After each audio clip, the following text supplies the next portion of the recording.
Hello ಸ್ನೇಹಿತರೆ, ದ್ವಿತೀಯ P U ಸಿಯ ಅಕೌಂಟೆನ್ಸಿ 6 ಅಂಕದ ಒಂದು ಕ್ವಶನ್ ಇಲ್ಲಿ ಸಾಲ್ಯೂಷನ್ ಮಾಡ್ತಿದ್ದಾನೆ. ಯಾವ ಒಂದು ಪ್ರಶ್ನೆ ಅಂದರೆ ಅಪ್ರಾಪ್ರಿಯೇಷನ್ ಅಕೌಂಟ್. ಈ ಒಂದು ನಿಮಗೆ ಪ್ರಾಬ್ಲಮ್ ವೆರಿ ಇಂಪಾರ್ಟೆಂಟ್ ಆಗಿರುತ್ತೆ. ಅದೇ ರೀತಿ ನಿಮಗೆ ನಾನು ಅಂಡರ್ ಪ್ರೊಡಕ್ಟ್ ಮೆಥಡ್ ಈ ಎರಡು ಪ್ರಾಬ್ಲಮ್ ಕೂಡ ಹೇಳುತ್ತೇನೆ. ಇದರೊಳಗೆ ಯಾವುದಾದ್ರೂ ಒಂದು ಬರುತ್ತೆ. ನಿಮಗೆ ಹೆಚ್ಚಾಗಿ ಈ ಒಂದು 2024 ಆ್ಯನ್ಯುವಲ್ ಎಕ್ಸಾಮ್ಗೆ ಅಪ್ರಾಪ್ರಿಯೇಷನ್ ಅಕೌಂಟೇ ಕೇಳ್ತಾನೆ ಅಂತ ನನಗೆ ಅನಿಸ್ತಾ ಇದೆ. ಆಯಿತಾ, ಇದೊಂದು ಭಾಳ ಈಜಿ ಇದೆ, ನಿಮಗೆ ಎಲ್ಲರಿಗೂ ಬರುತ್ತೆ ಇದು.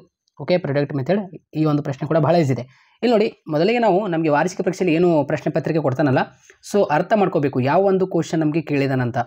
ಇನ್ನೊಂದು ನೆನಪಿನಲ್ಲಿ ಇರಲಿ, 2024 ಆ್ಯನ್ಯುವಲ್ ಎಕ್ಸಾಮ್ನಲ್ಲಿ ಕ್ವಶನ್ ಪೇಪರ್ ಬಹಳಷ್ಟು ಈಸಿ ಬರುತ್ತೆ. ಯಾಕೆಂದರೆ ನಿಮಗೆ 1ನೇ ಅಧ್ಯಾಯ ಡಿಲೀಟ್ ಮಾಡಿದ್ದಾನೆ ಮತ್ತು ಕೆಲವೊಂದು ಏನೋ ನಿಯಮಗಳದಾವೆ.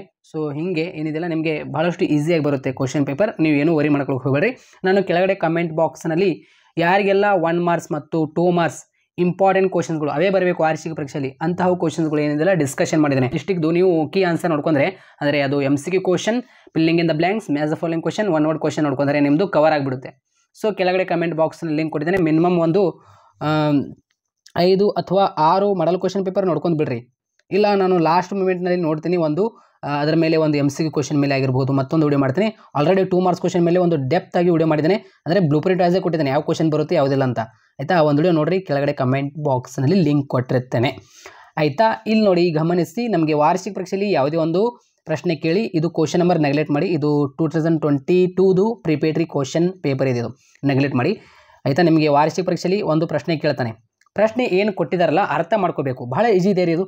ಏನು ಅಪ್ರಾಪ್ರಿಯೇಷನ್ ಅಕೌಂಟ್ ಅಂತ ನಿಮಗೆ ಏನಿದಿಲ್ಲ ಪ್ರಶ್ನೆ ಕೇಳ್ತಾನೆ. ಇಲ್ಲಿ ನೋಡಿ, Ram and Shyam are partners. ನೋಡಿ, ರಾಮ್ ಮತ್ತು ಶ್ಯಾಮ್ ಅವರು ಪಾರ್ಟ್ನರ್ಸ್ ಇರ್ತಾರೆ.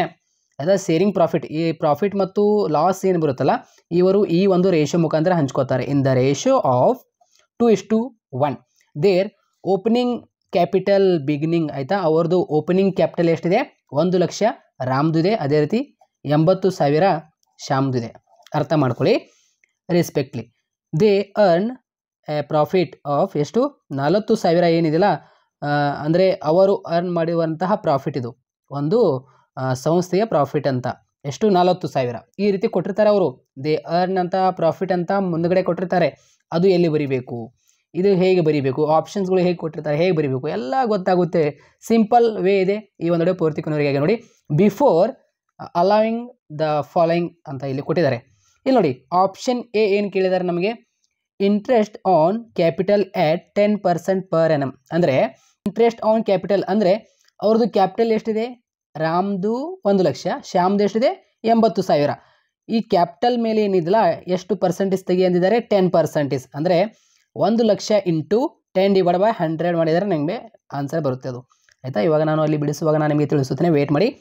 ಇಲ್ಲಿ ನೋಡಿ, ಅದೇ ರೀತಿ ಇದರ ಮೇಲೆ 10% ತೆಗಿಬೇಕಾಗುತ್ತೆ. ಆಯಿತಾ, ಒಂದೇದು ನಮ್ಮದು ಕ್ಲಿಯರ್ ಆಯಿತಾ? ಇವಾಗ ನೋಡಿ, ಆಪ್ಷನ್ ಬಿ ಏನು ಕೇಳಿದಾನೆ? Okay, interest on drawings. Ram ಎಷ್ಟು? 2,000. ಅದೇ ರೀತಿ ಶ್ಯಾಮ್ 1,500. ಇನ್ನೊಂದು ನೆನಪಿನಲ್ಲಿ ಇಟ್ಕೊಳ್ಳಿ ಗೈಸ್, ಒಂದು ಮಾತು ಏನಂದರೆ, ನಿಮಗೆ ವಾರ್ಷಿಕ ಪರೀಕ್ಷೆಯಲ್ಲಿ ನೋಡಿ ಇಂಟ್ರೆಸ್ಟ್ ಆನ್ ಡ್ರಾಯಿಂಗ್ಸ್ ಅಂತ ಕೊಟ್ಟು ಅದರ ಮುಂದುಗಡೆ ಮತ್ತೆ ಕೊಟ್ಟಿರ್ತಾನೆ ಅಮೌಂಟ್. ಆಯಿತಾ, ಅದರೊಳಗೆ ಯಾವುದು ಚಿಕ್ಕದಾಗಿದೆ ಅಮೌಂಟ್. ಆಯಿತಾ, ಇವಾಗ ಒಂದು ವೇಳೆ 30,000, ಒಂದೊಂದು ವೇಳೆ ಇಲ್ಲಾಂದರೆ 1 ಲಕ್ಷ ಈ ರೀತಿ ಕೊಡ್ತಾನೆ ಅವನು, 50,000 ಈ ರೀತಿ ಎಲ್ಲ ಕೊಡ್ತಾನೆ. ಅದು ಬರೆಯುವಂಗಿಲ್ಲ. ಯಾವುದು ಚಿಕ್ಕದಾಗಿರುತ್ತೆ ಅದು ಬರಿಬೇಕು. ಅದು ನಿಮಗೆ ಕನ್ಫ್ಯೂಸ್ ಆಗಿ ಕೊಟ್ಟಿರ್ತಾನೆ ಫಾರ್ಮ್ ಒಳಗೆ, ಹಾಗೆಲ್ಲ ಒಂದು ಪ್ರಾಬ್ಲಮ್ ಇರುತ್ತೆ. ಅದು ನೀವೇನಿದೆಲ್ಲ ನೆಗ್ಲೆಕ್ಟ್ ಮಾಡಿ. ನೀವೇನು only interest on drawings. Suppose ಒಂದು ವೇಳೆ ನಿಮಗೆ ಮುಂಜಾಗ್ರತೆ ಹೇಳ್ತಾ ಇದ್ದಾನೆ, ಯಾಕೆಂದರೆ ನಮಗೆ ಕರೆಕ್ಟಾಗಿ ಒಂದು 6 ಮಾರ್ಕ್ಸ್ ಬರಬೇಕಲ್ಲ, ಅದಕ್ಕೆ ಹೇಳ್ತಾ ಇದ್ದಾನೆ. ಚಿಕ್ಕದಾಗಿ ಅಮೌಂಟ್ ಏನು ಕೊಟ್ಟಿರ್ತಾರಲ್ಲ ಅದೇ ಬರಿಬೇಕು. ಇಲ್ಲಿ ನೋಡಿ, ಇವಾಗ ಇಲ್ಲಿ ಆಪ್ಷನ್ ಸಿ ಏನು ಕೇಳಿದ್ದಾರೆ? Salary to Ram. ಯಾರು ಸ್ಯಾಲರಿ? ರಾಮ್ ಕೇಳಿದ್ದಾರೆ. ಅದೇ ರೀತಿ ಕಮಿಷನ್ ಟು ಶ್ಯಾಮ್ ಎಷ್ಟು? 3,000 ಪರ್ ಎನಮ್. ಇವಾಗ ನೋಡಿ, ಆನ್ಸರ್ ಮಾಡೋದಕ್ಕಿಂತ ಮುಂಚೆ ಏನಿದೆಯಲ್ಲ, ನಾವು ಈ ಒಂದು ಪ್ರಶ್ನೆ ಅರ್ಥ ಮಾಡ್ಕೋಬೇಕು. ಅರ್ಥ ಮಾಡಿದ ನಂತರ ಏನಿದೆಯಲ್ಲ, ಏನು ಹಾಕಬೇಕು? ಹೆಡ್ಲೈನ್ ಹಾಕಬೇಕು. ಹೆಡ್ಲೈನ್ ಏನು ಹಾಕಬೇಕು? ನಮಗೆ ವಾರ್ಷಿಕ ಪರೀಕ್ಷೆಯಲ್ಲಿ ಕೆಳಗಡೆ ಕೊಟ್ಟಿರ್ತಾರೆ ಏನಂತ? Prepare profit and loss account. ಆಯಿತಾ, for the year ending 31 March 2021 ಅಂತ ಕೊಟ್ಟಿದ್ದಾರೆ. ಇಲ್ಲಿ ಹೆಡ್ಲೈನ್ ಹಾಕಬೇಕು. ಏನಂತ ಹೆಡ್ಲೈನ್ ಹಾಕಬೇಕು? Profit and loss. Okay, profit and loss account. ಇದೇ ರೀತಿ ಹೆಡ್ಲೈನ್ ಹಾಕಬೇಕು. Profit and loss appropriation account ಅಂತ ಹಾಕಬೇಕು ಇಲ್ಲಿ. ಆಯಿತಾ, appropriation account for the year ending, okay, for the year ending 31st March 2021, ಅದು ವಾಟ್ ಎವರ್ ನಿಮಗೆ ಎಷ್ಟಾದರೂ ಕೊಡ್ಬೋದು. ಅದು ಇವಾಗ ನೋಡಿ ಏನು ಕೊಟ್ಟಿರ್ತಾರಲ್ಲ ಕೆಳಗಡೆ ನಿಮಗೆ ವಾರ್ಷಿಕ ಪರೀಕ್ಷೆಯಲ್ಲಿ 22 ಕೊಡ್ಬೋದು, 24 ಕೊಡ್ಬೋದು. ಇವಾಗ ನೋಡಿ ಇಲ್ಲಿ ಏನು ಕೊಟ್ಟಿದ್ದಾರೆ, ನಮಗೆ ಆಪ್ಷನ್ಸ್ಗಳು 4 ಕೊಟ್ಟಿದ್ದಾರೆ ಆಯಿತಾ. ನಮಗೆಲ್ಲ ಅರ್ಥ ಆಯಿತು. ಇವಾಗ ಕಾಲಮ್ ಹಾಕಬೇಕು. ಯಾವ ಕಾಲಮ್ ಬರುತ್ತೆ? 1ನೇ ಕಾಲಮ್ ಬರುತ್ತೆ. ಏನಂತ ಕಾಲಮ್ ಬರುತ್ತೆ? ಪರ್ಟಿಕ್ಯುಲರ್. ಓಕೆ, 1ನೇ ಕಾಲಮ್ ಬರುತ್ತೆ, ಇದಕ್ಕೆ ಪರ್ಟಿಕ್ಯುಲರ್ಸ್ ಬರುತ್ತೆ. ಅದೇ ರೀತಿ ಇಲ್ಲಿ ಅಮೌಂಟ್ ಶಾರ್ಟ್ ಆಗಿ ಬರೆದರೆ ಕೂಡ ಓಕೆ. ಅಮೌಂಟ್ ಇಲ್ಲಿ ಪರ್ಟಿಕ್ಯುಲರ್ ಸೇಮ್, ಇಲ್ಲಿ ಅಮೌಂಟ್. ಇವಾಗ ಲೈನ್ ಹಾಕೋತೀನಿ, 1 ನಿಮಿಷ. ಇವಾಗ ನೋಡಿ ಲೈನ್ ಹಾಕಿದ್ದೇನೆ. ಇವಾಗ ಇಲ್ಲಿ ಅರ್ಥ ಮಾಡ್ಕೊಳ್ಳಿ, ಲೈನ್ ಹಾಕಿದ ನಂತರ ಯಾವ ರೀತಿಯಲ್ಲಿ ಲೈನ್ ಹಾಕಬೇಕು, ಈ ರೀತಿ ಲೈನ್ ಹಾಕಬೇಕು. Okay, profit and loss appropriation account for the year ending 31st March, what ever ನಿಮಗೆ ಎಷ್ಟಾದರೂ ಅಲ್ಲಿ ನಿಮಗೆ ಇಯರ್ ಕೊಡ್ಬೋದು. 22, 23, 24 ಕೊಡ್ಬೋದು ಆಯಿತಾ. ಪರ್ಟಿಕ್ಯುಲರ್ ಅಮೌಂಟ್ ಅಂತ ಕಾಲಮ್ ಬರುತ್ತೆ. ಈ ಕಾಲಮ್ ಹಾಕಿದ ನಂತರ ಆಯಿತಾ, ಸೊ ಎಲ್ಲ ವಿದ್ಯಾರ್ಥಿಗಳಿಗೆ ಹೇಳೋದೇನೆಂದರೆ ಈ ಕಾಲಮ್ ಒಂದೇ ಪೇಜಿನಲ್ಲಿ ಬರೀರಿ ಆನ್ಸರ್ ಆದರೆ ಆಯಿತಾ, ಕರೆಕ್ಟಾಗಿ ಬರೀರಿ. ಒಂದೇ ಪೇಜಿನಲ್ಲಿ ಬರೀರಿ, ಕರೆಕ್ಟಾಗಿ ಬರೀರಿ ಆಯಿತಾ. ಕ್ಲೋಸ್ ಮಾಡೋಕ್ಕೆ ಹೋಗಬೇಡ್ರಿ. ಇನ್ನೂ ನಾವು ಬರೆದಿಲ್ಲ, ಕ್ಲೋಸ್ ಮಾಡೋಕ್ಕೆ ಹೋಗಬೇಡ್ರಿ. ಮತ್ತೆ ಘಾಟ್ ಹಾಕೋದು, ಮತ್ತೊಂದು ಬರೋದು ಎಲ್ಲ ನಿಮಗೆ ಸಮಸ್ಯೆ ಆಗುತ್ತೆ. ವಾರ್ಷಿಕ ಪರೀಕ್ಷೆಯಲ್ಲಿ ಇಷ್ಟೇ ಲೈನಲ್ಲಿ ನಾನು ಬರೀತೀನಿ ಅಂತ ಕ್ಲೋಸ್ ಮಾಡೋಕ್ಕೆ ಹೋಗ್ತಾರೆ. ಅದು ಮತ್ತೆ ಏನಾಗುತ್ತೆ, ಅಲ್ಲಿ ಎಲ್ಲವೂ ಆದ ನಂತರ ಮತ್ತೆ ಅದು ಕ್ರಾಸ್ ಆಗುತ್ತೆ, ಈ ಲೈನ್ ಮತ್ತೆ ಘಾಟ್ ಆಗಬೇಕಾಗುತ್ತೆ. ಸೊ ಎಲ್ಲ ಆ ರೀತಿ ಮಾಡ್ಕೊಳಕ್ಕೆ ಹೋಗಬೇಡ್ರಿ. ನಿಧಾನವಾಗಿ ಕಂಟ್ರೋಲ್ ಮೈಂಡಿಂದ ಬರೀರಿ. ಇವಾಗ ನೋಡಿ ನಮಗೆ ಫಿಕ್ಸ್ ಇದು ಎಲ್ಲಿ ಬರಿಬೇಕಿದು, ನಮಗೆ ಈ ಕಾಲಮ್ ಹಾಕಿದ ನಂತರ ಎಲ್ಲವೂ ಇಲ್ಲಿ ನೋಡಿ ದೇ ಅರ್ನ್ ಅಂತ ಕೊಟ್ಟಿದಾರಲ್ಲ, ಎ ಪ್ರಾಫಿಟ್ ಆಫ್ ಅಂತ ಏನು ಇಲ್ಲಿ ಕೊಟ್ಟಿರ್ತಾರಲ್ಲ ಅವರೇ ಕೊಟ್ಟಿರ್ತಾರೆ. ಈ ವರ್ಡ್ ಅರ್ನ್ ಅಂತ ಕೊಟ್ಟಿರ್ತಾರೆ ನೋಡಿ, ಅರ್ನ್ ಪ್ರಾಫಿಟ್ ಅಂತ. ಅದರ ಮುಂದಗಡೆ ಅಮೌಂಟ್ ಕೊಟ್ಟಿರ್ತಾರೆ. 40,000 ಕೊಟ್ಟಿದ್ದಾರೆ, ಇಲ್ಲಿ 80,000 ಕೊಡ್ಬೋದು, 1 ಲಕ್ಷ ಕೊಡ್ಬೋದು, ನಿಮಗೆ ವಾಟ್ ಎವರ್ ವಾರ್ಷಿಕ ಪರೀಕ್ಷೆಯಲ್ಲಿ ಆಯಿತಾ. 40,000 ಕೊಟ್ಟಿದ್ದಾರಲ್ಲ, ಇಲ್ಲಿ ಏನು ಬರೀಬೇಕು ಸ್ನೇಹಿತರೆ, ಇಲ್ಲಿ by profit and loss account. ಇಷ್ಟೇ ಸಿಂಪಲ್ ಇದು, ಪ್ರಾಫಿಟ್ ಆ್ಯಂಡ್ ಲಾಸ್ ಅಕೌಂಟ್. ಇವಾಗ ಏನಾಗಿದೆ, ಅದು ನೆಟ್ ಪ್ರಾಫಿಟ್ ಆಯಿತಾ. ನೆಟ್ ಪ್ರಾಫಿಟ್ ಅಂತ ಬರೀಬೇಕು. ಇಲ್ಲಿ ನೋಡಿ ಎಷ್ಟಿದೆ, 40,000. ಇಲ್ಲಿ ನೋಡಿ 40,000. ಏನೂ ಇಲ್ಲ ಸ್ನೇಹಿತರೆ, ಬಹಳ ಈಜಿ ಇದೆ ಈ ಒಂದು ಪ್ರಾಬ್ಲಮ್ ಆಯಿತಾ. ಒಂದನೇದಾಯಿತು ನಮ್ಮದು. ಓಕೆ, ಬೈ ಸೈಡೇ ಬರುತ್ತೆ, ಇದು ಫಿಕ್ಸ್. ಇದು ದೇ ಅರ್ನ್ ಎ ಪ್ರಾಫಿಟ್ ಅಂತ ಕೊಟ್ಟಿರ್ತಾರಲ್ಲ, ಅದು ಎಷ್ಟಾದರೂ ಅಮೌಂಟ್ ಕೊಡಲಿ, ಫಿಕ್ಸ್ ಈ ಕಡೆ ಬೈ ಸೈಡೇ ಬರೀಬೇಕು. ಇವಾಗ ನೋಡಿ ಇದಾದ ನಂತರ ಇಲ್ಲಿ ಆಪ್ಷನ್ ಏನು ಕೇಳಿದ್ದಾರೆ, ಇಂಟ್ರೆಸ್ಟ್ ಆನ್ ಕ್ಯಾಪಿಟಲ್. ಓಕೆ, 10% ಅಂದಿದ್ದಾರೆ. ಅಂದರೆ ಶ್ಯಾಮ್ ಮತ್ತು ರಾಮ್ ಅವರ ಮೇಲೆ, ಅವರ ಕ್ಯಾಪಿಟಲ್ ಮೇಲೆ ನಾವು ಪರ್ಸೆಂಟೇಜ್ ತೆಗಿಬೇಕು. ಎಷ್ಟು? 10%. ಯಾವ ಸೈಡ್ ಬರುತ್ತೆ ಇದು? ಫಿಕ್ಸ್. ಯಾವ ಸೈಡ್? 2 ಸೈಡ್ ಬರುತ್ತೆ. ಇದು 2 ಸೈಡ್ ಫಿಕ್ಸ್ ಬರುತ್ತೆ. ಏನಂತ ಬರೀಬೇಕು? ಟು ಇಂಟ್ರೆಸ್ಟ್ ಆನ್ ಕ್ಯಾಪಿಟಲ್ ಅಂತ ಬರೀಬೇಕು. Okay, to interest on capital ಅಂತ ಬರೀದು ಯಾರ್ಯಾರು ಅದಾರೆ ಪಾರ್ಟ್ನರ್? ರಾಮ್ ಮತ್ತು ಶ್ಯಾಮ್. ಇಲ್ಲಿ ನೋಡಿ ರಾಮ್ ಈಜ್ವಲ್ ಟು ಶ್ಯಾಮ್ ಅಂತ ನೀವು ಬರೀಬೇಕಾಗಿರುತ್ತೆ. ಶ್ಯಾಮ್ ಈಜ್ವಲ್ ಟು ಆಯಿತಾ. ಇವಾಗ ನೋಡಿ ಅವ್ರದ್ದು ಅಮೌಂಟ್ ಎಷ್ಟಿದೆ? ರಾಮ್ ಅವ್ರದ್ದು 1 ಲಕ್ಷ, ಶ್ಯಾಮ್ ಅವ್ರದ್ದು ಎಷ್ಟಿದೆ? 80,000. ಇಲ್ಲಿ ಬರೀಬೇಕಾಗುತ್ತೆ 1 lakh.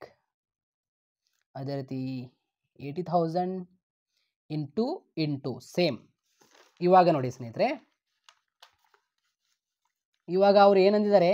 8% ಅಂದಿಲ್ಲ, 10% ಅಂದಿದ್ದಾರೆ. ನಿಮಗೆ ವಾರ್ಷಿಕ ಪರೀಕ್ಷೆಯಲ್ಲಿ 8% ಇಲ್ಲಾಂದರೆ 10% ಹೆಚ್ಚಾಗಿ ಕೊಡ್ತಾನೆ, 10%. ಇವಾಗ ಇಲ್ಲಿ 10% ಅಂದಿದ್ದಾನೆ. 1 ಲಕ್ಷ ಮೇಲೆ 10% ತೆಗಿರಿ. ಅಂದರೆ 1 ಲಕ್ಷ. ಇವಾಗ ಇದರ ಮೇಲೆ 10% ತೆಗಿಬೇಕಲ್ಲ ನಾವು, 10/100 ಮಾಡಬೇಕಲ್ಲ. ಇಲ್ಲಿ ನೋಡಿ 1 ಲಕ್ಷ ಇಂಟು 10/100 ಮಾಡಿದ ತಕ್ಷಣ ಆನ್ಸರ್ ಎಷ್ಟು ಬಂತು? 10,000 ಆನ್ಸರ್ ಬಂತು. ಇಲ್ಲಿ 10,000 ನಾವು ಬರಿಬೇಕಾಗುತ್ತೆ. ಹೇಗೆ ಬರಿಬೇಕು? ವೇಟ್. ಅದೇ ಒಂದು ವೇಳೆ ನೋಡಿ 1 ಲಕ್ಷ ಆಯಿತಾ ಇಂಟು ಎಷ್ಟು ಪರ್ಸೆಂಟೇಜ್ ಎಂದರೆ 10%. ಓಕೆ, 10 ಇಂಟು ಆಯಿತಾ ಪರ್ಸೆಂಟೇಜ್ ಡೈರೆಕ್ಟಾಗಿ ಹೊಡಿದರೆ ಡೈರೆಕ್ಟಾಗಿ ಆನ್ಸರ್ ಕೂಡ ತೋರಿಸುತ್ತೆ. ಸುಮ್ಮನೆ ಇವಾಗ 1 ಲಕ್ಷ ಆಯಿತಾ ಇಂಟು 10/100 ಮಾಡಿದರೆ ಏನಿದಿಲ್ಲ ನಿಮಗೆ ಆನ್ಸರ್ ಬರುತ್ತೆ. ಬಟ್ ಕ್ವಿಕ್ ಆಗಿರಬೇಕು ಕ್ಯಾಲ್ಕುಲೇಟರ್ನಲ್ಲಿ. ಇವಾಗ ನೋಡಿ ಇಲ್ಲಿ 10,000 ಬಂತು ಅಂದರೆ 1,00,000 ಮೇಲೆ 10% ತೆಗೆದಿದ್ದೇವೆ ನಾವು, ಎಷ್ಟು ಬಂತು ಆಯಿತಾ, 10% ತೆಗೆದಿದ್ದೇವೆ ನಾವು, ಎಷ್ಟು ಬಂತು 10,000 ಆಯಿತಾ. ಇನ್ನರ್ ಕಾಲಮ್ನಲ್ಲಿ ಬರೀಬೇಕು. ಇಲ್ಲಿ 10/100 ಬರೀಬೇಕಿತ್ತಲ್ಲ ಸರ್, ನೀವು ಯಾಕೆ ಓನ್ಲಿ 10% ಅಂತ ಅಷ್ಟೇ ಯಾಕೆ ಬರೀತೀರಾ? ಓಕೆ, ಅದು ಕೂಡ ಬರೆದ್ರು ಕೂಡ ಓಕೆ. ಇವಾಗ ನೋಡಿ, ಇವಾಗ 10% ತೆಗೆದಿದೆ ನಾವು 1,00,000 ಮೇಲೆ. ಇವಾಗ 80,000 ಮೇಲೆ 10% ತೆಗಿಬೇಕಲ್ಲ, ಸೇಮ್ ಹೇಗೆ ರಾಮ ಅವರದ್ದು ತೆಗೆದಿದೆಯಲ್ಲ ಅದೇ ರೀತಿ ಶ್ಯಾಮ್ ಅವರದ್ದು ತೆಗಿಬೇಕು. ಇವಾಗ ಇಲ್ಲಿ ನೋಡಿ 80,000 ಇಂಟು ಆಯಿತಾ 10%, ಎಷ್ಟು ಇದು 8,000, ಎಷ್ಟು 8,000 ನೋಡಿ. ನಿಮ್ಮ ಪ್ರಕಾರನೂ ಕೂಡ ಎಷ್ಟು 80,000 ಇಂಟು 10/100 8,000 ಬಂತು ಆಯಿತಾ. ಇವಾಗ ನೋಡಿ ಟೋಟಲ್ ಮಾಡಿ 8,000 ಪ್ಲಸ್ 10,000 ಎಷ್ಟಾಯಿತು 18,000 ಔಟರ್ ಕಾಲಮ್ನಲ್ಲಿ ಬರೀಬೇಕು ಆಯಿತಾ. ಇದೊಂದು ಕ್ಲೋಸ್ ಆಯಿತಾ, ಒಂದನೇದು ಆಪ್ಷನ್ ಎ ಕ್ಲೋಸ್ ಆಯ್ತು ನಮ್ಮದು. ಇಲ್ಲಿ ಕೂಡ ಇದು ಕೂಡ ನಾವು ಇಲ್ಲಿ ಬರೆದಿದ್ದೇವೆ, ಎರಡು ಕೂಡ ಕ್ಲೋಸ್ ಆಯಿತು. ಇವಾಗ ನೋಡಿ, ಇವಾಗ ಏನು ಬರಿಬೇಕು ನಾವು, ಬಿ ಕೊಟ್ಟಿದ್ದಾರೆ, ಇಂಟ್ರೆಸ್ಟ್ ಆನ್ ಡ್ರಾಯಿಂಗ್ಸ್ ಕೊಟ್ಟಿದ್ದಾರೆ ರಾಮ್ ಮತ್ತು ಶ್ಯಾಮ್ದು ಆಯಿತಾ. ಇದು ಇಂಟ್ರೆಸ್ಟ್ ಆನ್ ಡ್ರಾಯಿಂಗ್ಸ್ ಏನಿದೆಯಲ್ಲ ಇದು ಫಿಕ್ಸ್, ಯಾವ ಸೈಡ್ ಬರುತ್ತೆ ಬೈ ಸೈಡ್ ಬರುತ್ತೆ. ಏನಂತ ಬರೀಬೇಕು, ಬೈ ಇಂಟ್ರೆಸ್ಟ್ ಆನ್ ಡ್ರಾಯಿಂಗ್ಸ್ ಅಂತ ಬರೀಬೇಕು. ಬೈ ಇಂಟ್ರೆಸ್ಟ್ ಆನ್ ಡ್ರಾಯಿಂಗ್ಸ್ ಅಂತ ಬರೆಯೋದು. ಪಾರ್ಟ್ನರ್ ಯಾರಿದ್ದಾರೆ, ರಾಮ್ ಮತ್ತು ಶ್ಯಾಮ್, ರಾಮ್ ಮತ್ತು ಶ್ಯಾಮ್ ಇಜ್ಕಲ್ ಟು ಆಯಿತಾ. ಇಲ್ಲಿ ನೋಡಿ ಇಂಟ್ರೆಸ್ಟ್ ಆನ್ ಡ್ರಾಯಿಂಗ್ಸ್ ಇದೆ, ರಾಮ್ದು ಎಷ್ಟಿದೆ, ರಾಮ್ದು 2,000, ಶ್ಯಾಮ್ದು 1,500. ಇಲ್ಲಿ ನೋಡಿ 2,000, ಅದೇ ರೀತಿ 1,500. ಇಲ್ಲಿ ನೋಡಿ 2,000 ಪ್ಲಸ್ 1,500 ಎಷ್ಟಾಯಿತು ಆಯಿತಾ 3,500 ಔಟರ್ ಕಾಲಮ್ನಲ್ಲಿ ಬರೀಬೇಕು ಟೋಟಲ್ ಮಾಡಿ. ಇವಾಗ ಎರಡನೇದಾಯಿತು ಸ್ಯಾಲರಿ ಟು ರಾಮ್, ಯಾರು ಸ್ಯಾಲರಿ ತೆಗೆದುಕೊಂಡಿರ್ತಾರಲ್ಲ ಫಿಕ್ಸ್, ಇದು ಯಾವ ಸೈಡ್ ಬರುತ್ತೆ ಟು ಸೈಡೇ ಬರುತ್ತೆ. ಏನಂತ ಬರೀಬೇಕು, to salary. Okay, to salary ಅಂತ ಬರೀಬೇಕು. ಯಾರು ಟು ಸ್ಯಾಲರಿ ಟು ಯಾರು ರಾಮ್ ಆಯಿತಾ. ಸ್ಯಾಲರಿ ಟು ರಾಮ್ ಎಷ್ಟು 4,000 ಡೈರೆಕ್ಟ್ ಆಗಿ 4,000 ಆಯಿತಾ. ಅದೇ ರೀತಿ ಕಮಿಷನ್ ಟು ಯಾರು ಶ್ಯಾಮ್, ಯಾರು ಕಮಿಷನ್ ಮಾಡ್ಕೊಂಡಿದ್ದಾರೆ ಶ್ಯಾಮ್. ಕಮಿಷನ್ ಏನಿದೆಯಲ್ಲ ಅದು ಕೂಡ ಟು ಸೈಡೆ ಫಿಕ್ಸ್, ಅದು ಏನಂತ ಬರೀಬೇಕು ಟು ಕಮಿಷನ್. ನೋಡಿ ಏನೇನು ಎಲ್ಲೆಲ್ಲಿ ಬರುತ್ತೆ ಇವೆಲ್ಲ ಫಿಕ್ಸು ಆಯಿತಾ. ವಾರ್ಷಿಕ ಪರೀಕ್ಷೆಯಲ್ಲಿ ಇದೇ ರೀತಿ ಬರೀಬೇಕು. ಟು ಕಮಿಷನ್ ಟು ಯಾರು ಶ್ಯಾಮ್, ಎಷ್ಟು ಕೊಟ್ಟಿದ್ದಾರೆ 3,000 ಆಯಿತಾ. ಇವಾಗ ನೋಡಿ ಸ್ನೇಹಿತರೆ, ಓಕೆ ಆಪ್ಷನ್ ಎ ಆಯಿತು, ಆಪ್ಷನ್ ಬಿ ಆಯಿತು, ಆಪ್ಷನ್ ಸಿ ಬಿ ಆಯಿತು, ಸಿ ಡಿ ಎಲ್ಲ ಆಯಿತು. ಇವಾಗ ನೋಡಿ ಏನು ಮಾಡಬೇಕು ಗೊತ್ತಾ, ಯಾವ ಸೈಡ್ ಅಮೌಂಟ್ ಹೆಚ್ಚಿಗೆ ಬರುತ್ತೆ ಅಂತ ನೋಡ್ಕೋಬೇಕು. ಯಾವ ಸೈಡ್ ಅಮೌಂಟ್ ಹೆಚ್ಚು ಬರುತ್ತೆ, ಇಲ್ಲಿ ನೋಡಿ ಇಲ್ಲಿ 40,000 ಪ್ಲಸ್ 3,500 ಎಷ್ಟು ಬಂತು, ಇದು 43,500 ಬಂತಿದ್ದು ಆಯಿತಾ. ಇದೆಷ್ಟು ಬರುತ್ತೆ 18,000 ಪ್ಲಸ್ 4,000 ಪ್ಲಸ್ 3,000 ಎಷ್ಟು ಬಂತು, ಇದು 25,000 ಬಂತು. ಇದು ಹೆಚ್ಚು ಬಂತು 43,500 ಬಂತಿದು. ಇದೆಷ್ಟು ಬಂತು 25,000 ಬಂತು. ಯಾವ ಸೈಡ್ ಅಮೌಂಟ್ ಹೆಚ್ಚು ಬಂತು, ಈ ಸೈಡ್ ಅಮೌಂಟ್ ಹೆಚ್ಚು ಬಂತು. ಈ ಸೈಡ್ ಅಮೌಂಟ್ ಹೆಚ್ಚು ಬಂತಲ್ಲ, ಈ ಅಮೌಂಟ್ ಹೆಚ್ಚಿಗೆ ಬಂದಿದ್ದು ಈ ಸೈಡ್ನಲ್ಲಿ ಬರೀಬೇಕು ನಾವು 43,500. ಯಾವ ಸೈಡ್ ಅಮೌಂಟ್ ಹೆಚ್ಚಿಗೆ ಬಂದಿದೆ, ಈ ಸೈಡ್ ಅಮೌಂಟ್ ಹೆಚ್ಚು ಬಂದಿದೆ. ಈ ಕಡೆ ಸೈಡ್ ಅಮೌಂಟ್ ಟೋಟಲ್ ಮಾಡಿ 25,000 ಬಂದಿದೆ. ಯಾವ ಸೈಡ್ ಅಮೌಂಟ್ ಹೆಚ್ಚಿಗೆ ಬಂದುತ್ತೆ ನೋಡಬೇಕು. ಇವಾಗ ಸಪೋಸ್ ಅದೇ ಒಂದು ವೇಳೆ ನೋಡಿ 43,500 ಈ ಸೈಡ್ ಅಮೌಂಟ್ ಹೆಚ್ಚಿಗೆ ಬರ್ತಂದರೆ ಈ ಅಮೌಂಟ್ ಏನಿದಿಲ್ಲ ಟೋಟಲ್ ಮಾಡಿದ್ದು ಇಲ್ಲಿಟ್ಟು ನಾವು ಲೆಸ್ ಮಾಡಿ ಅವಾಗ ಬಾಯ್ ಲಾಸ್ ಅಂತ ಬರೀತಿದ್ದೀವಿ. ಇವಾಗ ನಮ್ಗೆ ಏನಾಗಿದೆ, ಅದು 40,000 ಪ್ಲಸ್ 3,500 ಪ್ಲಸ್ ಎಷ್ಟಾಯಿತು 43,000 ಈ ಕಡೆ ಹೆಚ್ಚಿಗೆ ಬಂದಿದೆ. ಸೊ ಅದಕ್ಕೆ ನಾವು ಏನು ಮಾಡ್ಕೋಬೇಕು, ಈ ಅಮೌಂಟ್ ಹೆಚ್ಚಿಗೆ ಬಂದಿದ್ದು ಈ ಕಡೆ ಇಡಬೇಕು ಆಯಿತಾ. ಈ ಕಡೆ ಇಟ್ಟು ಇದು ಲೆಸ್ ಮಾಡಬೇಕು. ಎಷ್ಟು 25,000 ಲೆಸ್ ಮಾಡಿ ಆಯಿತಾ. 43,500 ಒಳಗೆ 3,000 4,000 18,000 ಮೈನಸ್ ಮಾಡಿರಿ. 43,500 ಒಳಗೆ ಎಷ್ಟು ಲೆಸ್ ಮಾಡಿರಿ 3,000. ಅದೇ ರೀತಿ 4,000,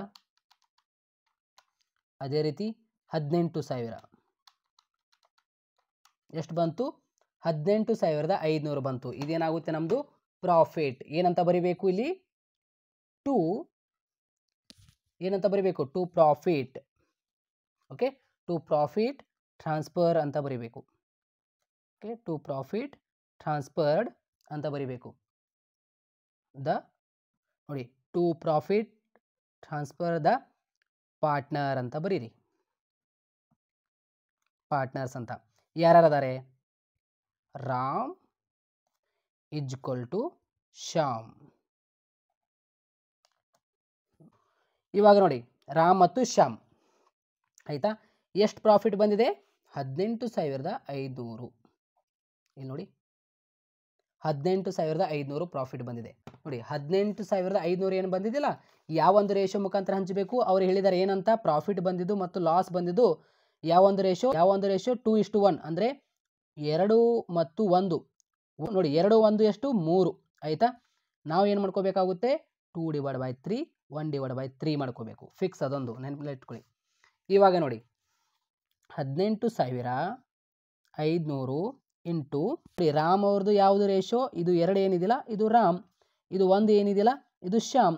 ಆವಾಗ ನಾ ಏನು ಮಾಡ್ಕೋಬೇಕಾಗುತ್ತೆ? 2/3 1/3. ಇಲ್ಲಿ ನೋಡಿ, ರಾಮ್ದು ಯಾವುದು? 2/3 ಈಕ್ವಲ್ ಟು, ಅದೇ ರೀತಿ 18,500 ಇವ್ರಿಗೂ ಕೂಡ ಸೇಮ್ ಆಯಿತಾ, 1/3. ಇವಾಗ ಆನ್ಸರ್ ಎಷ್ಟು ಬರುತ್ತೆ ನೋಡ್ಬೇಕು ನಾವು. ಇವಾಗ 18,500 ಇಂಟು 2/3 ಮಾಡಿರಿ. 2/3 ಎಷ್ಟು ಬಂತಿದು? ಇಲ್ಲಿ ಈ ರೀತಿ 3 ಬರುತ್ತಲ್ಲ, ನೀವೇನು ಬರೀಬೇಕು ಗೊತ್ತಾ? ಇಲ್ಲಿ ನೋಡಿ, 12. ಓಕೆ, 12,033 ಅಂತ ಅಷ್ಟೇ ಬರೀರಿ ಆಯಿತಾ. ಅಷ್ಟೇ ಬರೀರಿ, 3 ಅವೆಲ್ಲ ಬರೆಯಕ್ಕೆ ಹೋಗಬೇಡ್ರಿ. ಎಷ್ಟು ಬಂದಿರುತ್ತೆ ಅಷ್ಟೇ ಬರೀರಿ. ಅದೇ ರೀತಿ 18,500 ಇಂಟು 2/3 ಮಾಡಿದ ತಕ್ಷಣ ಅಷ್ಟೇ ಬರುತ್ತೆ ಆಯಿತಾ. ಅದೇ ರೀತಿ 18,000 ನೋಡಿ, ಅದೇ ರೀತಿ 18,500 ಇಂಟು 1/3 ಮಾಡಿರಿ. ಎಷ್ಟು ಬಂತು ನೋಡಿರಿ. ಅದೇ ರೀತಿ 18,500 ಆಯಿತಾ, 18,500 ಇಂಟು 1/3 ಎಷ್ಟು ಬಂತು? 6,066 ಆಯಿತಾ. ಇದು ಫೈನಲ್ ಆನ್ಸರ್ ಆಗಿರುತ್ತೆ. ಆಮೇಲೆ ಇದೇನಿದಿಲ್ಲ ಕ್ಲೋಸ್ ಮಾಡಿರಿ. ಈ ರೀತಿ ಕ್ಲೋಸ್ ಮಾಡಿದರೆ ನಮಗೆ ಎಷ್ಟು ಮಾರ್ಕ್ಸ್ ಬಂತು? 6 ಮಾರ್ಕ್ಸ್ ಬಂತು ನೋಡಿರಿ. ಸಿಂಪಲ್ ಆಗಿ ಅರ್ಥ ಆಯ್ತಾ? ಸೊ ಎಲ್ಲ ವಿದ್ಯಾರ್ಥಿಗಳಿಗೆ ಗೊತ್ತಾಗಿದೆ ಅಂತ ಅನ್ಕೊನಿ. ಈ ರೀತಿಯಲ್ಲಿ ನೀವು ಈ ಒಂದು ಪ್ರಾಬ್ಲಮ್ಗೆ ಆನ್ಸರ್ ಮಾಡಬೇಕಾಗಿರುತ್ತೆ ಆಯಿತಾ. ಇವಾಗ ಮುಂದಿನ ಪ್ರಶ್ನೆ ನೋಡೋಣ. ಯಾವುದು? ಪ್ರಾಡಕ್ಟ್ ಮೆಥಡ್ ನೋಡೋಣ. ಅಪ್ರಾಪರೇಷನ್ ಅಕೌಂಟ್ ಮುಗೀತು. ಇವಾಗ ಹೆಚ್ಚಾಗಿದೆ ಇಂಪಾರ್ಟೆಂಟ್. ಅಪ್ರಾಪರೇಷನ್ ಅಕೌಂಟ್ ನಿಮಗೆ ಕ್ಯಾಲ್ಕುಲೇಷನ್ ಬಹಳಷ್ಟು ಈಸಿ ಇದೆ. ಬನ್ನಿ ಇವಾಗ ಈ ಒಂದು ಪ್ರಾಬ್ಲಮ್ ನೋಡೋಣ. ಇವಾಗ ಅದೇ ರೀತಿ ಈ ಒಂದು ಕ್ವಶನ್ಗೆ ಆನ್ಸರ್ ನೋಡಿ. ಯಾವ ಒಂದು ಕ್ವಶನ್ ಇಲ್ಲಿದೆ ನೋಡಿ. Shiva and Basava are partners in a firm. Okay, Shiva drawings ಮಾಡ್ಕೊಂಡಿದ್ದಾರೆ ಫಾರ್ ದ ಇಯರ್ 2021ಗೆ are given as under. Okay, ಇಲ್ಲಿ ಈ ರೀತಿ ನಮಗೆ ಮಂತ್ಗಳು ಕೊಟ್ಟಿರ್ತಾನೆ ಆಯಿತಾ. ಈ ರೀತಿ ಮಂತ್ ಕೊಟ್ಟಿರ್ತಾನೆ, ಅಮೌಂಟ್ ಕೊಟ್ಟಿರ್ತಾನೆ. ಬಹಳ ಈಸಿ ಇದೆ. Calculate interest on Shiva's drawings 8% per annum ಅಂದಿದ್ದಾರೆ for the year ending 31st March 2021 under product method ಆಯಿತಾ. ಈ ರೀತಿ ಅಮೌಂಟ್ ಕೊಟ್ಟಿರ್ತಾನೆ ವಾರ್ಷಿಕ ಪರೀಕ್ಷೆಯಲ್ಲಿ ಆಯಿತಾ. 8,000 1/6/2020ಕ್ಕೆ ಆಯಿತಾ. ಅದೇ ರೀತಿ ಹೇಗೆ ಆನ್ಸರ್ ಮಾಡಬೇಕು? ಬಹಳಷ್ಟು ಈಸಿಯಾಗಿದೆ ರೀ ಈ ಒಂದು ಪ್ರಶ್ನೆ. 6 ಅಂಕ ಬರುತ್ತೆ ಇಲ್ಲಿ ಕೇಳಿ ಆಯಿತಾ. 8,000 1/6/2020 ಆಯಿತಾ. 4,000 30 11/2020 12 ಆನ್ ಓಕೆ 39/2020 ಆಯಿತಾ. 6,000 ಏನಿದಿಲ್ಲ 1/1/2021. ಇವಾಗ ಈ ಒಂದು ಪ್ರಶ್ನೆಗೆ ಆನ್ಸರ್ ಹೆಂಗಂದರೆ ಬಹಳ ಸಿಂಪಲ್ ಇದೆ. ಎಲ್ಲ ವಿದ್ಯಾರ್ಥಿಗಳು ಈ ಒಂದು ಪ್ರಶ್ನೆಯಲ್ಲಿ ಆಯಿತಾ ಪ್ರಶ್ನೆ ಕೇಳಿದರೆ ಔಟ್ ಆಫ್ ಔಟ್ ತೆಗೆದುಕೊಳ್ತಾರೆ. ಯಾಕೆಂದರೆ 6ಕ್ಕೆ 6 ಬಹಳ ಈಸಿ ಬರುತ್ತೆ ಈ ಒಂದು ಪ್ರಾಬ್ಲಮ್. ಹೇಗೆ ನೋಡಿ, ಇದಕ್ಕೆ ಹೆಡ್ಲೈನ್ ಬರುತ್ತೆ ಏನಂತ, ಏನು ಕೇಳಿದ್ದಾರೆ ಇಲ್ಲಿ? Calculate interest on Shiva's drawings ಕೇಳಿದ್ದಾರೆ. ಇಲ್ಲಿ ಹೆಡ್ಲೈನ್ ಹಾಕಬೇಕು calculation. Okay, calculation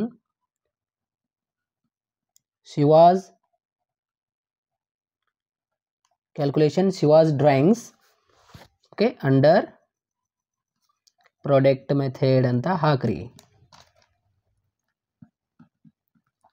okay, under product method ಹಾಕಿದ ನಂತರ ಇಷ್ಟು ಹೆಡ್ಲೈನ್ ಹಾಕಿದ ನಂತರ ಹೆಡ್ಲೈನ್ ಮೇನ್ ಆಗಿರುತ್ತೆ. ಇವಾಗ ನೋಡಿ ಇದರೊಳಗೆ ಕಾಲಮ್ ಬರುತ್ತೆ. ಏನೇನು ಕಾಲಮ್ ಬರುತ್ತೆ ನೆನಪಲ್ಲಿ ಇಟ್ಕೊಳ್ಳಿ. ಬಹಳ ಸಿಂಪಲ್ ಆಗಿದೆ ಸ್ನೇಹಿತರೆ, ಏನು ಗಾಬರಿ ಆಗೋ ಅವಶ್ಯಕತೆ ಇಲ್ಲ. ಏನು ಇಲ್ಲಿ ಡೇಟ್ ಕೊಟ್ಟಿದ್ದಾರಲ್ಲ, ಒಂದನೆಯ ಕಾಲಮ್ ಏನು ಬರುತ್ತೆ ಡೇಟ್ ಅಂತ ಬರುತ್ತೆ. ಒಂದನೇ ಕಾಲಮೇ ಡೇಟ್ ಅಂತ ಬರುತ್ತೆ. ಎರಡನೇ ಕಾಲಮ್ ಏನು ಬರುತ್ತೆ ಅಮೌಂಟ್ ಅಂತ ಬರುತ್ತೆ. ಅದೇ ರೀತಿ ಮೂರನೇ ಕಾಲಮ್ ಏನು ಬರುತ್ತೆ ಔಟ್ಸ್ಟ್ಯಾಂಡಿಂಗ್ ಮಂತ್ ಅಂತ ಬರುತ್ತೆ. ಇದೊಂದು ನಾವೇ ಮಾಡ್ಕೋಬೇಕು, ಔಟ್ಸ್ಟ್ಯಾಂಡಿಂಗ್ ಮಂತ್ ಅಂತ, ಆಯಿತಾ. ಅದೇ ರೀತಿ ನಾಲ್ಕನೇ ಕಾಲಮ್ ಬರುತ್ತೆ ಪ್ರಾಡಕ್ಟ್, ಆಯಿತಾ. ಈ 4 ಕಾಲಮ್ ಬರುತ್ತೆ, ಆಯಿತಾ. ಒಂದು ನಿಮಿಷ, ನಾನು ನಿಮಗೆ ಸ್ಕೇಲ್ನಿಂದ ಈ ಲೈನ್ಗಳು ಹಾಕೋತೀನಿ. ಒಂದು ನಿಮಿಷ, ಆಯಿತಾ.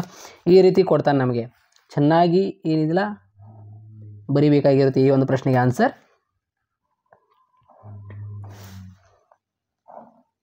ಬಹಳ ಸಿಂಪಲ್ ಆಗಿ ಈ ಒಂದು ಪ್ರಶ್ನೆ ನಿಮಗೆ ಕ್ಯಾಲ್ಕುಲೇಷನ್ ಮೇಲೆ ಇರುತ್ತೆ. ಇಲ್ಲಿ ಏನು ಡೇಟ್ ಕಾಲಮ್ ಏನಿದೆಯಲ್ಲ, ಡೇಟ್ ಕಾಲಮ್ನಲ್ಲಿ ನಮಗೆ ಪ್ರಶ್ನೆ ಪತ್ರಿಕೆಯಲ್ಲಿ ಡೇಟ್ ಕೊಟ್ಟಿರ್ತಾನೆ ನೋಡಿ, ಅಮೌಂಟ್ ಮುಂದ್ಗಡೆ ಆ ಡೇಟ್ ಏನು ಕೊಟ್ಟಿರ್ತಾನಲ್ಲ ಸಿರೀಸ್ ವೈಸ್ ಬರಿಬೇಕು. ಏನಂತ ಇಲ್ಲಿ 1, ಆಯಿತಾ. ಯಾವ ರೀತಿಯಲ್ಲಿ ಕೊಟ್ಟಿದ್ದಾನೆ ಅವನು 1/6/2020, ಆಯಿತಾ. ಅದೇ ರೀತಿ ಇಲ್ಲಿ ನೋಡಿ, ಇಲ್ಲಿ 12,000 30/9/2020, ಇಲ್ಲಿ ನೋಡಿ 30, ಆಯಿತಾ, 9/2020.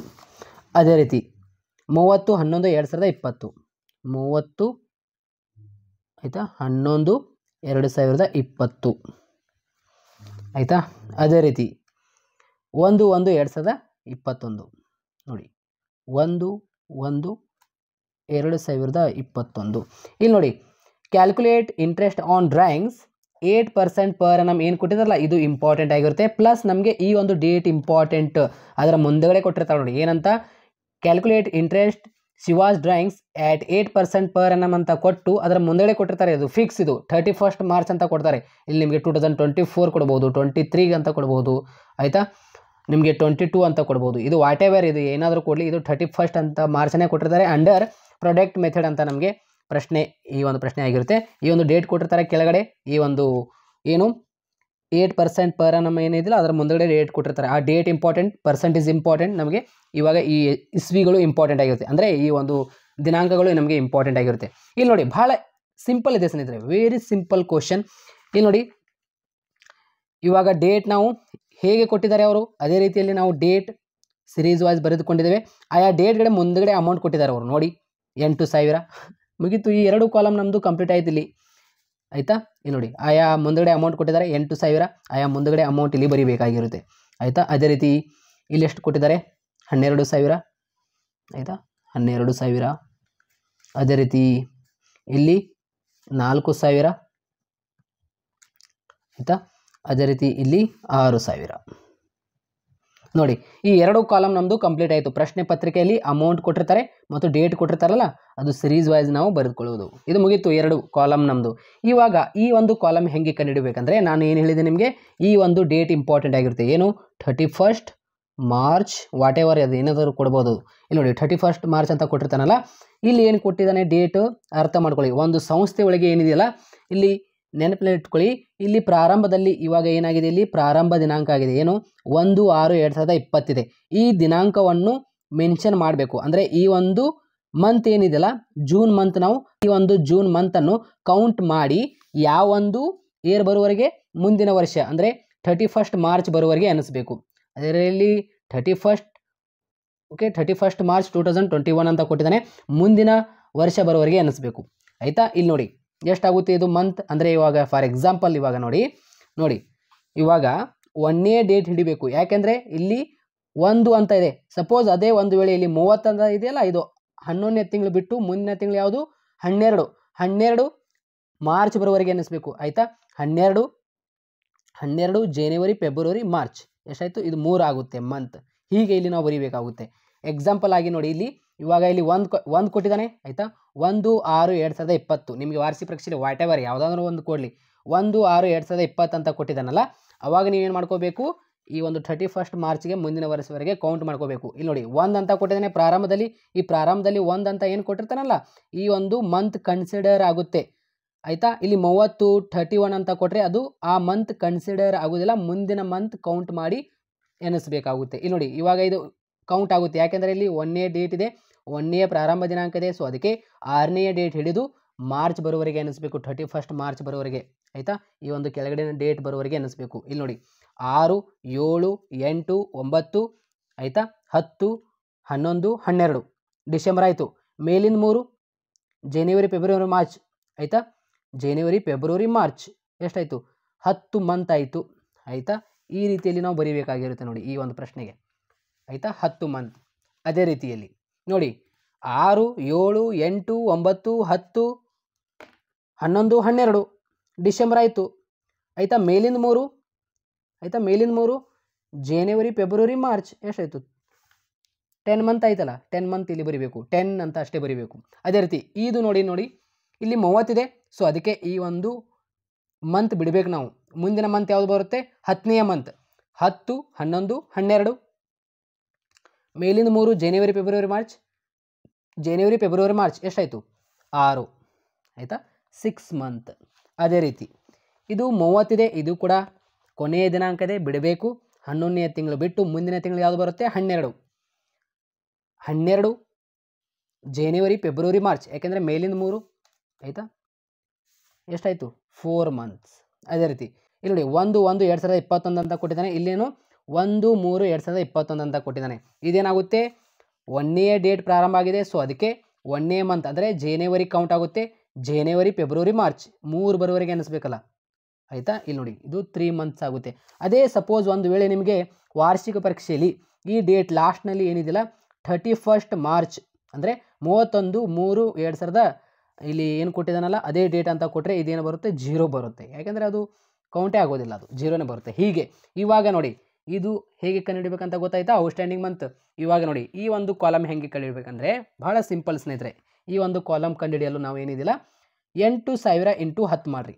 ಓಕೆ, 8000 × 10 ಮಾಡಿದರೆ ಎಷ್ಟು ಬರುತ್ತೆ, ಇದು 80000. ಅದೇ ರೀತಿ 12000 × 6 ಮಾಡಿರಿ, ಇಷ್ಟೇ.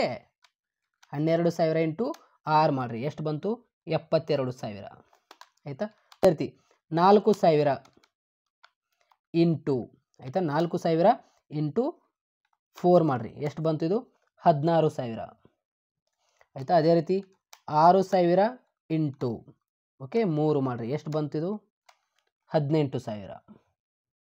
ಆಯಿತಾ, ಈ ರೀತಿಯಲ್ಲಿ ನಾವು ಈ ಒಂದು ಪ್ರಾಬ್ಲಮ್ ಆನ್ಸರ್ ಮಾಡಬೇಕಾಗುತ್ತೆ. ಇವಾಗ ಫೈನಲ್ ಆಗಿ ಆನ್ಸರ್ ಏನು ಮಾಡಬೇಕು ಗೊತ್ತಾ, ಈ ಒಂದು ಕಾಲಮ್ ಹೆಂಗೆ ಕಂಡುಹಿಡಬೇಕು ಗೊತ್ತಾಯ್ತಾ ನಿಮಗೆ, ಇಂಟು ಮಾಡಬೇಕು, ಇದಕ್ಕೆ ಇಂಟು ಮಾಡಿದರೆ ಇದು ಬರುತ್ತೆ. ಇವಾಗ ಫೈನಲ್ ಆಗಿ ಆನ್ಸರ್ ಹೆಂಗೆ ಮಾಡಬೇಕಂದ್ರೆ ಇಲ್ಲಿ ಏನು ಬರೀಬೇಕು, ಟೋಟಲ್ ಪ್ರಾಡಕ್ಟ್ ಆಯಿತಾ, ಇದು ಎಲ್ಲ ಟೋಟಲ್ ಮಾಡಿರಿ. ಆಯಿತಾ, 80000, ಅದೇ ರೀತಿ 72000, ಅದೇ ರೀತಿ 16000, ಅದೇ ರೀತಿ 18000. ಟೋಟಲ್ ಮಾಡಿದ ತಕ್ಷಣ ಎಷ್ಟು ಬಂತು, 1,86,000 ಬಂತು. ಇದೆಲ್ಲ ಟೋಟಲ್ ಮಾಡಿದ ತಕ್ಷಣ ಎಷ್ಟು ಬಂತು, 1,86,000 ಬಂತು. ಇದೇನು ಬರುತ್ತಲ್ಲ ನಾವು ಕ್ಲೋಸ್ ಮಾಡಬೇಕು ಇದಕ್ಕೆ. ಆಯಿತಾ, ಕ್ಲೋಸ್ ಮಾಡಬೇಕು ಅಂತ ಕ್ಲೋಸ್ ಮಾಡಿ ಇದಕ್ಕೆ ಈ ರೀತಿ ಕ್ಲೋಸ್ ಮಾಡಿದ ನಂತರ ಇದಕ್ಕೆ ಒಂದು ಸೂತ್ರ ಬರುತ್ತೆ. ಫೈನಲ್ ಆಗಿ ಆನ್ಸರ್ ಮಾಡಬೇಕಂದ್ರೆ ಇದಕ್ಕೊಂದು ಸೂತ್ರ ಬರುತ್ತೆ. ಏನು ಸೂತ್ರ, ಬಹಳ ಸಿಂಪಲ್ ಇದೆ. ಏನು ಸೂತ್ರ, ಇಂಟ್ರೆಸ್ಟ್ ಆನ್ ಡ್ರಾಯಿಂಗ್ಸ್. ಫೈನಲ್ ಆಗಿ ಆನ್ಸರ್ ಇದು, interest on drawings is equal to total product into rate into 1/12. ಇದು ಸೂತ್ರ. ಆಯಿತಾ, ಈ ಒಂದು ಸೂತ್ರ ಮುಖಾಂತರ ಆನ್ಸರ್ ಮಾಡಬೇಕಾಗುತ್ತೆ. ಫೈನಲ್ ರೇಟ್ ಅಂತರೂ ಇಲ್ಲಿ ಪರ್ಸೆಂಟೇಜ್ ಅಂತರೂ ನಮಗೆ ಕೊಟ್ಟಿದ್ದಾರೆ. ಆಯಿತಾ, ನೋಡಿ ನನಗೆ ಇವಾಗ ಬರುತ್ತೆ, ಇದು ನಿಮಗೆ ಬರಲ್ಲ. Interest on drawings equal to total product into rate into 1/12. Okay, product method ಸೂತ್ರ ಆಗಿರುತ್ತೆ. ಇದು ನಿಮಗೆಲ್ಲ ಗೊತ್ತಾದರೆ ಲಾಸ್ಟ್ನಲ್ಲಿ interest on drawings equal to total product into rate into 1/12. ಆಯಿತಾ, ಇವಾಗ ಟೋಟಲ್ ಪ್ರಾಡಕ್ಟ್ ನಮ್ಮದು ಬಂದಿದೆ ಎಷ್ಟು, 1,00,000 ಆಯಿತಾ, 1,86,000 ಬಂದಿದೆ.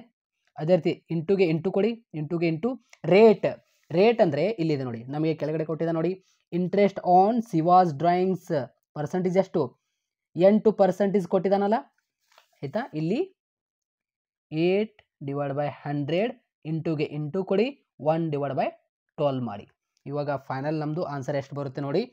ಇವಾಗ ನೋಡಿ 1,86,000 ಮೇಲೆ ಏನಿದೆಯಲ್ಲ ನಾವು 8% ತೆಗಿಬೇಕು. 1,86,000 ಇಂಟು 8/100 ಆಯಿತಾ. ಮತ್ತೆ ಏನಂದಿದ್ದಾರೆ, ಮತ್ತೆ ಇಂಟು 1/12 ಮಾಡಿ. ಎಷ್ಟು ಆನ್ಸರ್ ಬಂತು? 1,240 ನಮ್ಮದು ಫೈನಲ್ ಆನ್ಸರ್ ಆಗಿರುತ್ತೆ. ಇಲ್ಲಿ ನೋಡಿ ಇನ್ನೊಮ್ಮೆ ಹೇಳ್ತೀನಿ, 1,86,000 ಓಕೆ, 1,86,000 ನೋಡಿ, 1,86,000 ಇಂಟು 8% ತೆಗಿರಿ. ಓಕೆ, 8/100 ಮತ್ತೆ ಏನು ಇಂಟು ಕೊಡಿಯಲ್ಲಿ ಇಂಟು 1/12 ಎಷ್ಟು ಬಂತು? 1,240 ಇದು ಫೈನಲ್ ಆನ್ಸರ್ ಆಗಿರುತ್ತೆ. ಈ ರೀತಿಯಲ್ಲಿ ನಾವು ಈ ಒಂದು ಪ್ರಾಬ್ಲಮ್ಗೆ ಆನ್ಸರ್ ಮಾಡಬೇಕಾಗಿರುತ್ತೆ. ಸುಲಭವಾಗಿ ನಿಮಗೆ ಇಲ್ಲಿ 6 ಅಂಕ ಬರುತ್ತೆ ಆಯಿತಾ. ಸೊ ಎಲ್ಲ ವಿದ್ಯಾರ್ಥಿಗಳಿಗೆ ಈ ಒಂದು ಶೇರ್ ಮಾಡಿ. Thank you so much.